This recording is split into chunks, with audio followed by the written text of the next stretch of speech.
Good morning. Good morning, as usual. I'm saying good morning and my mic is muted. Now, listen, you have now jumped into the YouTube segment, and I'm looking forward to seeing everybody jumping on. And let's have a nice, healthy conversation this morning. Now, I have a guest, the same guest we had last week. And she's here again this week for us to have that nice conversation. And we want you to also chime in on what we'll be talking about. We'll be talking about how to create a mentally healthy and joyful holiday season or Christmas, right?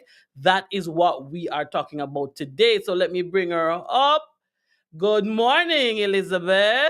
Good morning. Good morning. Thank you for having me once again. Oh, and it's good to see you. Your background looks so nice and cozy. I feel like Elizabeth I'm showing off her exercise on the equipment because I'm fireplace. out of shape. Oh yeah, I'm you not. need to get with me. But don't worry, because I'm watching those videos. Don't worry. Listen, you will see results. Just you hold on. Just you hold on. You're going to see I am. results.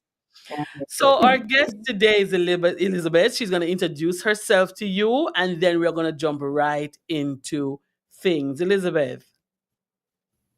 Thank you once again for having me. My name is Elizabeth. I am a RMT, which is a registered massage therapist.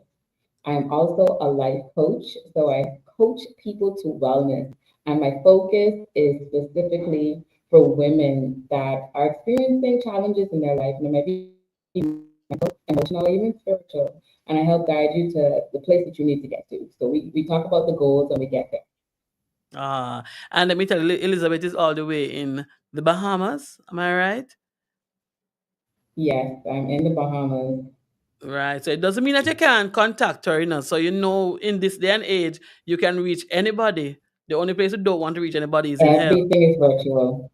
Yeah. Everything. Well, Exactly. we don't want to reach them enough. That's the only place we don't want to reach anybody. They can stay there. Mm. So we want to talk this morning and we want to jump right into the thick of things. Now we know Christmas time can have its own challenges on the mental health. We've spoken about some last week, and this week we want to talk about some other issues because it is what it is, and there are different challenges that people will face. So we want to now look at some ways that we can change the trajectory or the usual operations. So what are some ways that people can focus on how can they truly focus on what really matters during the Christmas season to reduce the stress and increase the joy? I can speak personally for myself. There are some things that I specifically changed when it came to celebrating Christmas. Mm-hmm. And sometimes I say I don't celebrate Christmas, the festivities of it all. I don't go into buying gifts. I stopped doing that a few years ago. Um, and so what I've created is a culture within my family of togetherness. Mm-hmm. So I've been living in Edmonton for almost 8 years prior to coming back to the Bahamas. And what we did was we would have virtual dinner.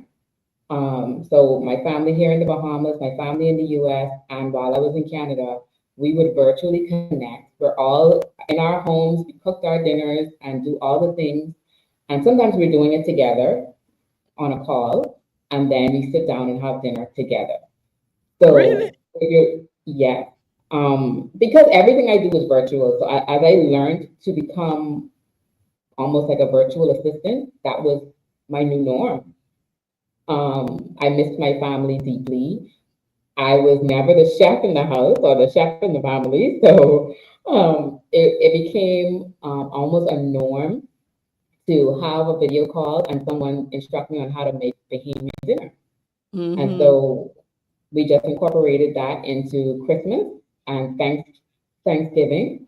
And that's kind of how we changed how we celebrated Christmas. So it was no longer the exchange of gifts, but mostly the connecting with each other. But I love that idea because there are listeners whose families are away from them and they feel really lonely and they're trying to figure out how am I going to maneuver the Christmas period because I can't go home now. So how do I maneuver it? And that idea of that virtual dinner.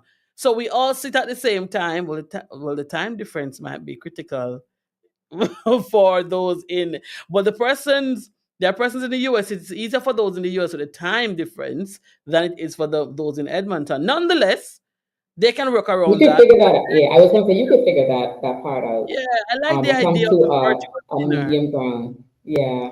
Yeah, that's a good idea. So you eat at the same time and you chit chat after you've done eating, just as if you. I like that. So That's the nice. thing is, there was a time difference. It was like the Bahamas is 2 hours ahead of Edmonton. So when I would typically eat dinner, it would be very late for the Bahamas. So I Hmm. had to eat dinner a little bit earlier so that I Yeah, can kind of have it in the middle with what before they go to bed, before, it was maybe a little bit later than when they normally eat. But we had to make that adjustment just so that we can still be together. but that's a perfect way to reduce the stress of the loneliness and the feeling somewhat, by cast outside or whatever the case may be. So I hope the listeners heard that one. You can do a virtual dinner. That's big for me. That one is big for me. And Yeah. then in terms of the gift giving, you said that you don't have to give any gifts. You don't, So I stopped. I don't even purchase a Christmas tree, to be honest.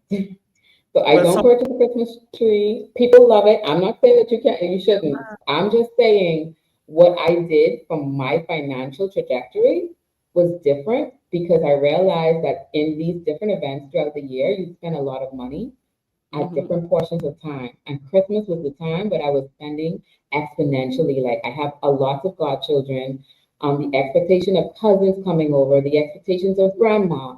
You got mom, you got siblings. So it was too many people to buy gifts for. And so I stopped the gift giving and more or less when I was even roommating, I would exchange with one person. So we would just uh, exchange gifts with one person, and that reduced the cost of buying gifts.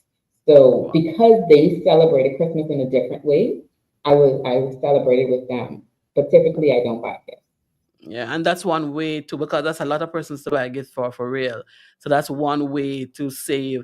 And we have a couple of clips because there's one of the clips that we spoke about on one of our clips with another person. We're talking about the whole matter of the gift giving. The giving of Yeah, oneself is a gift. exactly. Your And I didn't even time. think of that when she said it. I was like, hello? She said the giving of Yeah. your presence is a gift. Mm-hmm. Just Mm-hmm. being there is a gift in itself, because like some persons who are workaholic, always busy. Imagine if you present yourself at home in that period. I have a workaholic mate, and let me tell you, that would be a gift for me. See, that's what we're talking about. So if you have that person settled there for that period, that would be a great gift. All right, It's a great gift. those 2 points are points to take, especially the one about the virtual dinner. I've never heard of it. That is a good one. But how can Yeah. individuals set realistic goals for the holiday season and support their mental wellness? Now, having the dinner is one way, is one realistic goal. The gift, realizing that you can't afford to buy so much gift. What other things goals they can set that's realistic to minimize the stress of this season? The thought that came to me when you said that is that in order to support your mental health, you have to first know or have knowledge of yourself. Mhm, So before the holidays, you need to have a reflection of finances, mhm, your time, because how much time can you spend with your family? How much time can you spend on that virtual call? How many time can you spend in the kitchen? So you need to know your time frame. I use my calendar a lot, so it tells me how much time I have during the day. So I think that could be something that people can create, like looking actually at the time that they're going to spend doing specific things. If you're going to go to, because during the holidays, there's lots of events. If you're going to go with your work family, how much time are you spending there? Then with your spiritual family, how much time are you spending there? And so mhm. being realistic with your time and then also being able to pour back into yourself. I think Mm. is one thing that you can do. So that you want to do that before. So we have not yet gone full force into the Christmas celebrations. So we can Mhm. do that reflection now, reflecting on my financial state, my what else, my Yeah. mental state, so my Your time. time. So do I Mhm. have the time to go to all these places that sometimes you're required? And the truth is, sometimes you work all year, and this time you just want to just relax, focus on Relax. the Lord, and just be still. But then the Right. demands say you got to go to the family dinner in the country. You got to this is what is expected. So you have to come to that place to accept and say, listen, I can't this Yeah. year. Yeah. This year I Yeah. can't. I mean, family, people get upset, people get hurt, they get offended. The reality is, if you don't make the decisions for yourself, you're also offended. And that's why there's so much frustration during that time because you're overextending yourself Hmm. and it causes a mental overload because you're trying to fulfill an expectation that you can't fulfill. I remember one year, I don't remember what it was, but it was a Christmas season, I think. And my husband we were dry. He said to me, ensure that you get all that you need to get because I'm not going outside Christmas Eve. I'm not going outside at any point that time. And when he said he's not going, not going. There's no deal Yeah. you can strike. He's not going. And I remember Mhm. something happened and he had to go out. And when we went out on the road, we encountered a trailer that had overturned. And so the trailer was Anger, road traffic.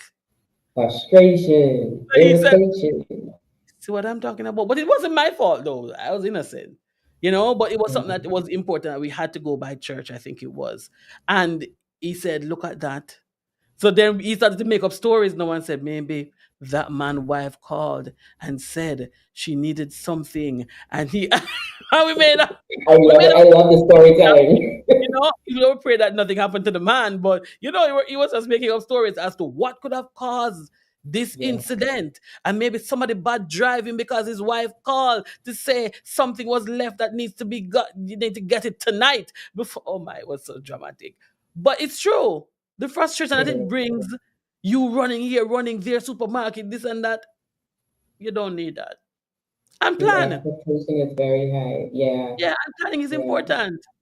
If you If know you you're gonna fail do to plan, you plan to fail. thank you. But let me ask another question now, Madam. So, what role does gratitude play? Because talking about having a joyous, right, and Oh yeah. healthy Christmas, what role does gratitude play in maintaining mental health during the holidays, and how can it be practiced daily? I mean, What the reality is, uh, the festivities of that season is about Christ, exactly? and that's our petition, right? And so if we're celebrating Christ, the Bible tells us to enter into His gates with thanksgiving and into His courts with praise. And if we look, because the Bible is our example, right? Right. And in the Bible, or during that time, we see that the kings, you can't come into the king's presence with a mopey face, with a Mm-mm. solemn attitude. You have to come filled with energy, filled with joy, or you could be beheaded. And so if you think of it in that way, then you would know, like, during that time, if you're not focusing on how much money you have, what gifts you're buying other people, and you're focusing on Christ, then you have everything to celebrate: your life, the people around you, the time that you have, the break that you may have. Maybe you may not even have a break, but the people that you have around you, even if you have to work with your work family, enjoy the time with your work family. You see, and those are simple things. Those Yeah. are everyday things.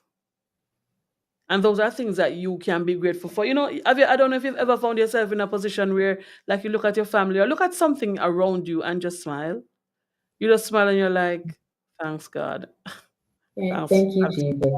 Yeah. Thank you for that. That's, yeah. I think if we do that more often throughout the Christmas period, instead of, as you rightly say, thinking about the gifts that you cannot buy and the places you cannot be, think about what you have before you.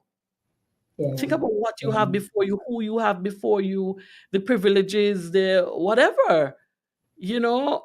And it's Yeah. not that when you're saying I'm not in a country where they're bombing up the place means that you're better off in a sense, but you're grateful that you're not there while you pray for Yeah. those who are in it, you Yeah. know.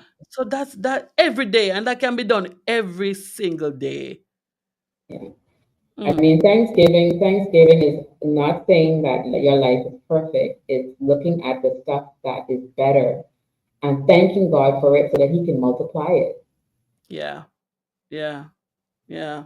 I like that. I like that. No, how can people, or let me get back to that. How can we simplify? And we think we touched on this a little bit. How can we simplify the holiday traditions or focusing on meaningful activities that will contribute to a better mental health? We spoke a little bit on that as it relates to going to the different events, but how can we simplify these things? Okay, can we go to, if there are 10 events, can we go to five? What? How can we deal with that? Yeah. Yeah, that's why I said it's being proactive instead of being reactive. So Yeah, every year there's Christmas.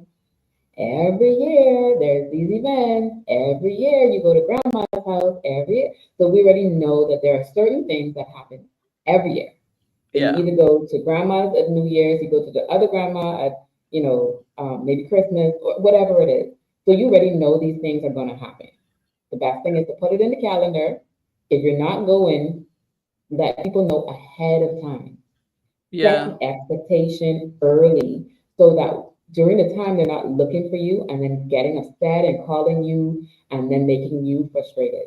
So the realistic goal is setting that for yourself, knowing your time, then also letting others that are going to expect you to be there know that you're not going to be there. No, I can't.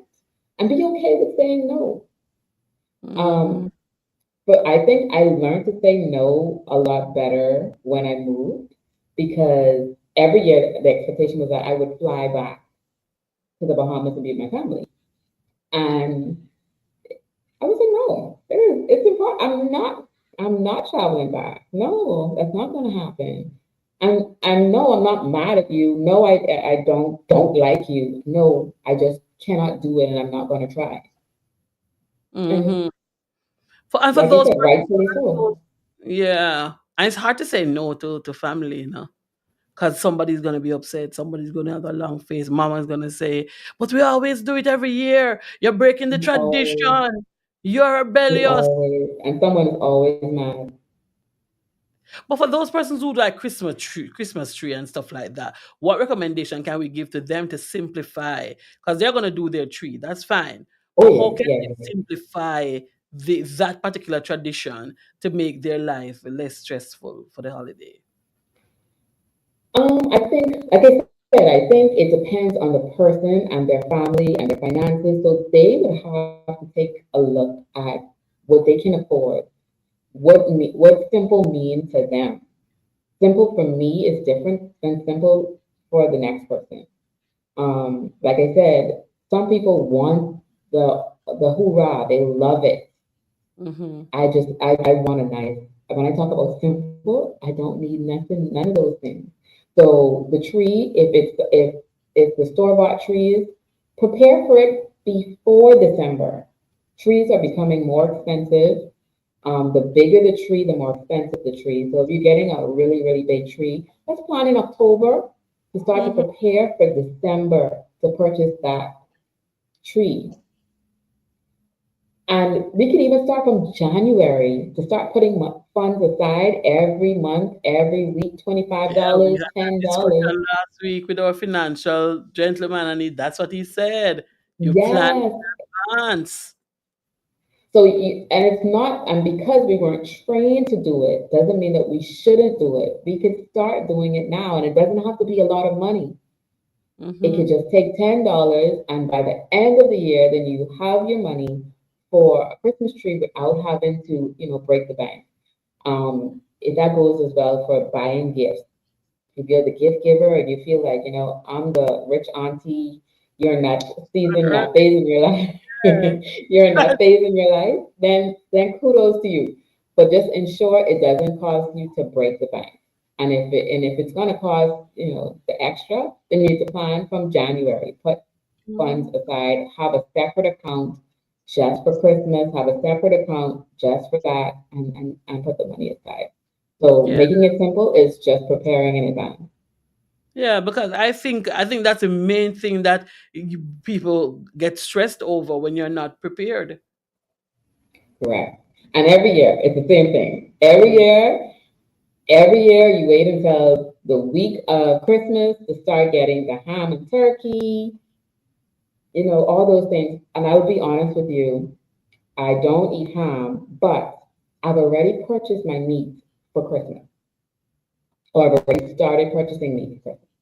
So when my family comes over, it wouldn't be a financial strain on anyone about the meal. Stop. So preparing in advance, it's November 20th. You know. Thanksgiving is in a few days, so I have my meal prepared for Thanksgiving, and then toward Christmas. Oh well, you celebrate Thanksgiving as well. Okay, okay. Well, hmm, that's very previous because we haven't even entered December yet. Oh, Yeah, because that's preparing, right? Like that's being proactive, not reactive, and that's what reduces the frustration. Um, if people have a fixed income, so you only make a certain amount every week, you know that that certain amount is the same amount you're going to get in December. yeah, So preparing in advance for December would cause you to have less frustration. yeah. I'm more thinking like in the first week of December, you start to buy those things. That's my thought. Start to buy those things at the And first. you can do that, but that my thought is lots of people are going to be shopping around that Yeah, time. A lot of people are going to be in the food store. true. When I was very young, I used to work at a retail store, and I know by the end of November, at the beginning of December, prices go a little bit higher. So Yeah, it's so that so I'm learning now one. to prepare in advance. But what if you have a family member that struggles mentally? How can we help them during the Christmas period? I have family members that have mental health issues, and what I've recognized when it comes to mental health, because it all depends on what we calling mental health issue. Mhm. Um, I think first of all, the person needs to be okay with recognizing that there is a mental health issue, Right. and if not, many times we're not able to help that family member, and that's being honest. Many times people try and feel like a failure because that person hasn't accepted the fact that they have a mental health issue and they want to receive your help. Taking it back to the Bible, God has given us power and authority. But when we think of the power and the authority, where has He given us the power and authority? Is it over that person? So if we don't have power and authority over that person, there's nothing we can do until they um, allow us in. And if it's us, as the person who's having the mental health issue, it's being proactive, talking to people about it, letting others know, whoever it is that you're going to be around during this time or not be around, letting them know what you're struggling with. If you Yeah. don't let people know what you're struggling with, they won't know how to help you. Mm, that is it. That is it. So it's a two-way. So if you see it, the person has to accept that this is what's happening in order for them to get the help. Hmm. Right? But like for the difficult conversations that often come up during the Christmas period, the conflicts about who did this and who didn't do that and why didn't you come and why all of that. What healthy way can we deal with that? How can we handle conflicts? Because I used to think that conflict is bad, but I've come to realize that conflict is good. It's just how you handle it. No, How do you treat your no. It's good to have it's good to have conversation, not conflict per se. but So, so conflict is not necessarily cussing out, it's just my opinion against your opinion and probably it's getting a little bit heated. You know what I mean? But yeah, Yeah, but it's not Yeah. always bad. It depends on how you It treat the depends person. on the family member. It depends on the person. It depends on their maturity level. Um, I've grown up with parents that love debate. So I can debate with you for quite some time, but it just depends on where I'm at mentally, where I could just check out and don't even go on with you. But it all depends on how everyone is feeling during that time because Christmas is such a heated time. Everybody's trying to do so many things. They've already burdened themselves, overextended themselves in so many different ways. Then that's why I said before, sometimes you're offended. That's why you should be okay with saying no. Yeah. Because sometimes we're internally offended because Renee asked me to cook rice. I didn't even have enough money to buy the rice. And so Mm. now I went out of my way to get the money to purchase the rice, cook the rice, bring the rice, and then they still didn't eat the rice. Or God forbid, a family That member right. says, and God forbid the family member says, that rice don't taste good. Oh my. Who cooked this rice? you No, know? that's true, real talk. Real talk. So it's being realistic with that, and I'm saying it over and repeatedly, being realistic with yourself. Um, and I say it to my family members now, even my mother, I say to her, if she wants to do something for me, is that your last? If she says yes, don't give it to me. I don't want your last. Yes, it's so nice. I see that it came from your heart. But if that's your last and you needed that, you're gonna feel like I depleted you when you gave that to me. Because now your expectation is that I need to give you something at some other point to be able to reciprocate what you were feeling. And because I don't know that you were feeling that, you could become offended. So this is what happens during Christmas time. Mm. You have to do. So it's the whole shuffle, especially when it comes to siblings. And mom asked this one to do this and didn't ask the brother to do the next thing. And so it's just so many things that are not balanced, but learning to say no.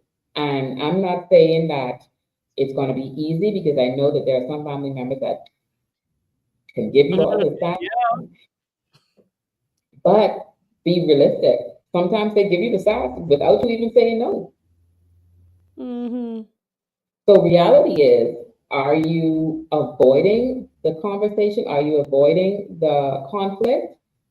Probably not. It's probably still going to happen. It's just that you're going to be more heated because now you're more frustrated because you overextended yourself, and yeah, and everybody's upset. So having the conversation prior Mm. prior to Christmas. No, I cannot cook. I can't cook this. No, I won't be able to come. No, I can't buy XYZ gifts. I only can do this. This is all that I have.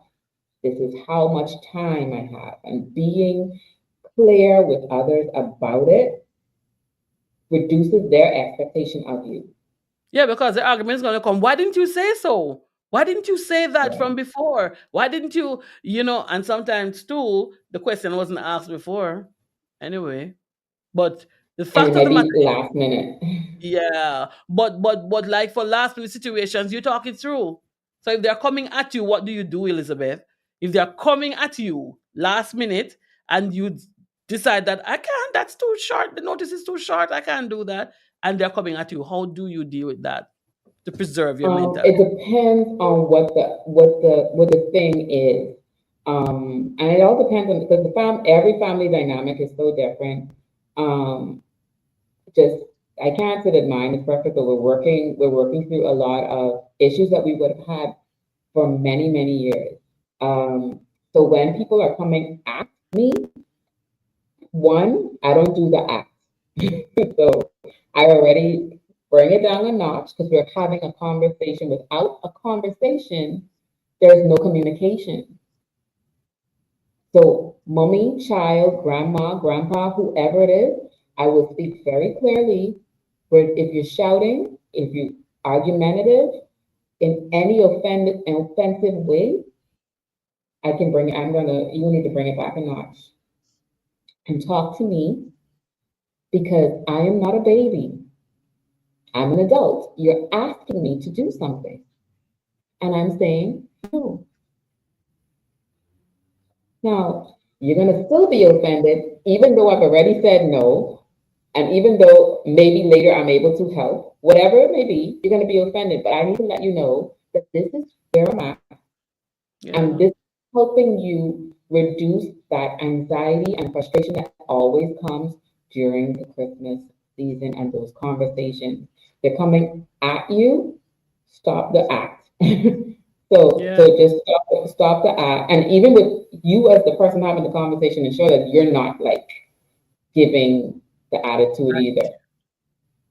So we sometimes we need to check, our body language, the way we speak, but try to ensure that we're having conversation, communication rather than an argument.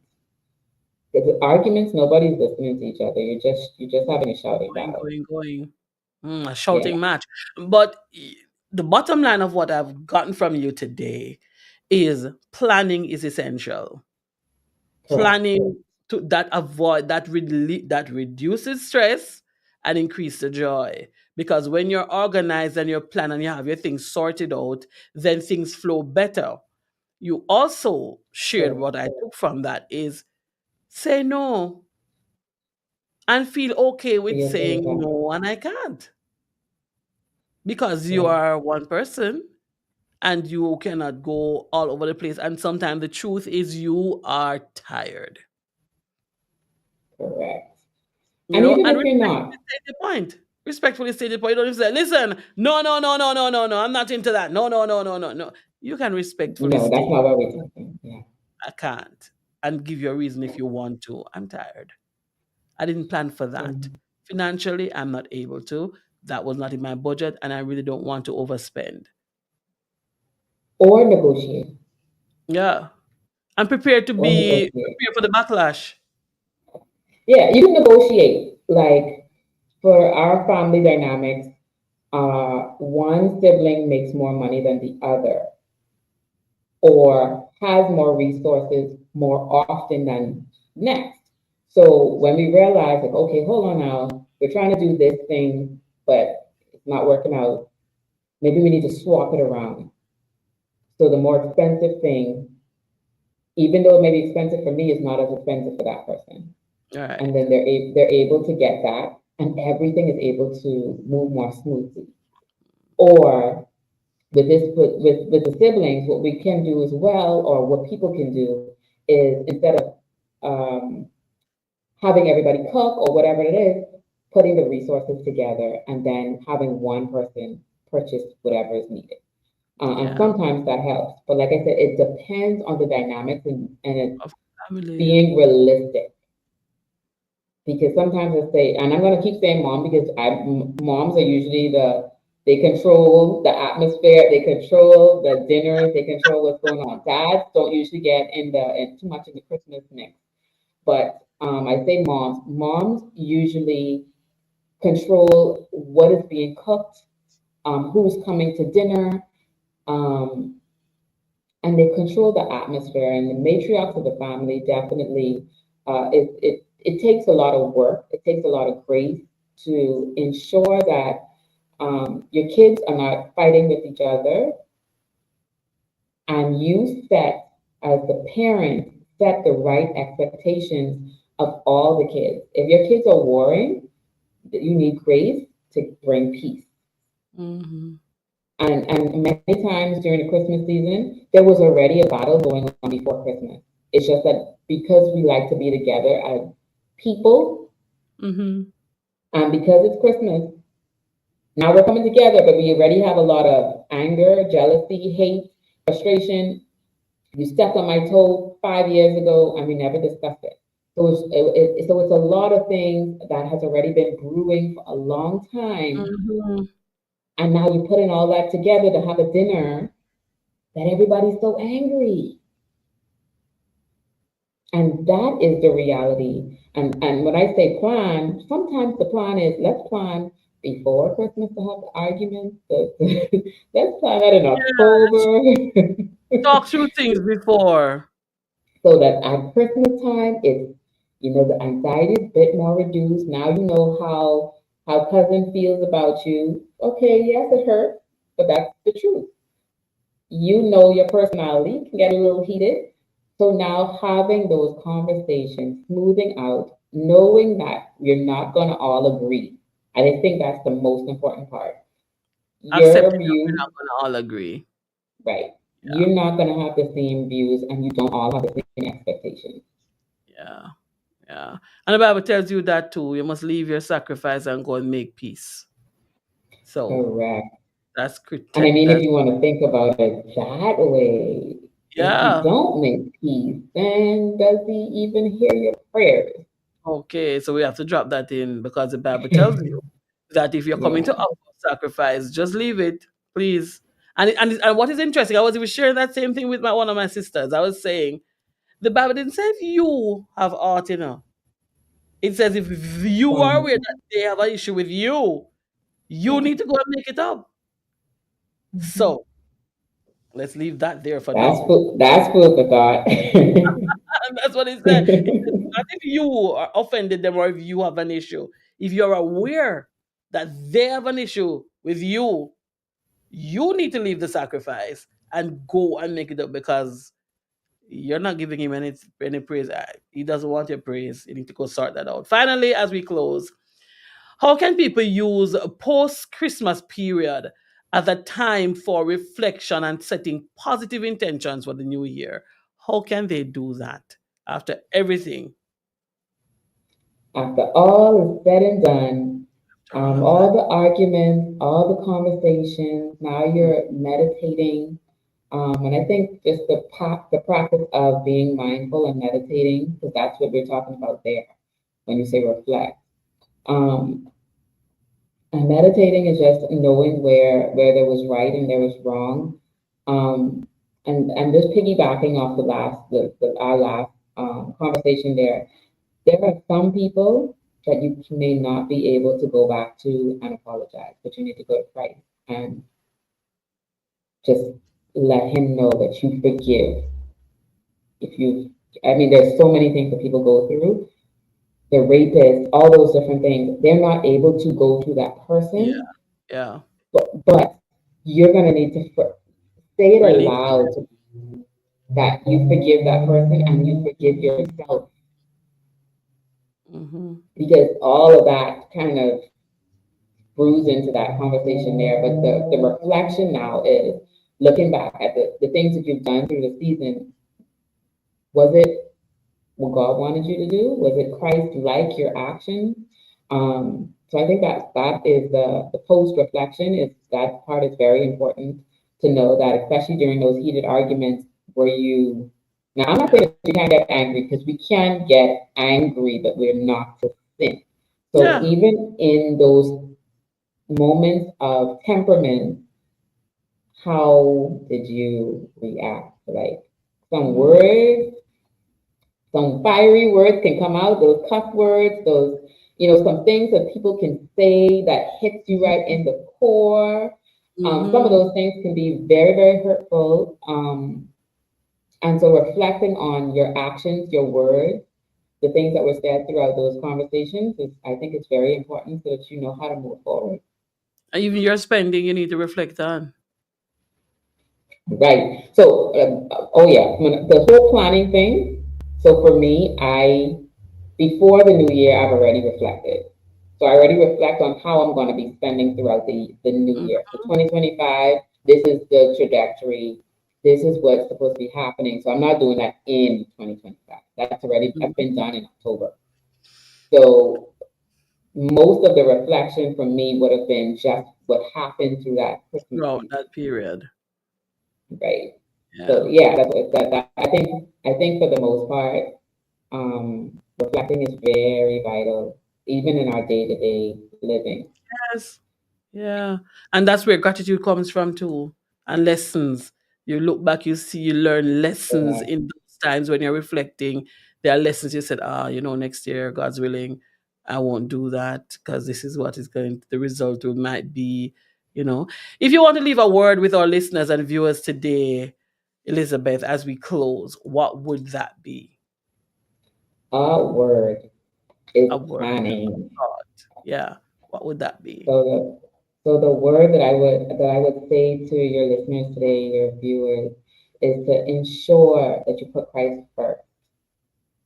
Put Christ first in all that you do, even in this season. Remember that the season is about God, about Christ, His birth, His resurrection, all that. Not about buying gifts, not about the tree.